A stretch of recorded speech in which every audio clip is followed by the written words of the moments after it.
एक गांव में एक नौजवान ताजिर रहता था। नाम था साद। वो खजूरें बेचता था, मगर उसकी सबसे बड़ी पहचान थी उसकी सच्चाई। एक दिन मंडी में एक आदमी गुस्से से आया और बोला, तुमने मुझे खराब खजूरें दें। साद ने नरमी से कहा, अगर मैंने गलती की है तो रकम भी लो और नई खजूरें भी। आदमी खामोश हो गया और एतराफ किया कि वो गलत था। इसी दिन साद को रास्ते में सोने के सुक्कों से भरा एक थैला मिला।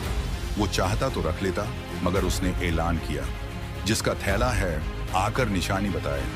3 लोग आए, मगर कोई निशानी न बता सका। आखिरकार एक गरीब बढ़िया आई, कपड़े फटे हुए, आंखों में आंसू। उसने फौरन कहा, बेटा, थैले के अंदर नीला धागा बंधा था। साद ने थैला उसके हवाले कर दिया। बढ़िया ने दुआ दी, अल्लाह तुम्हें रिज़्क़ हलाल दे। बेटा, कुछ दिन बाद गांव के आलम ने उसे कहा, सच्चा और ईमानदार ताजिर क़यामत के दिन नबियों और सदीकों के साथ होगा। हम चाहते हैं तुम मंडी के निगरान बनो। साद की जिंदगी बदल गई, क्योंकि सच्चाई कभी ज़ाया नहीं जाती।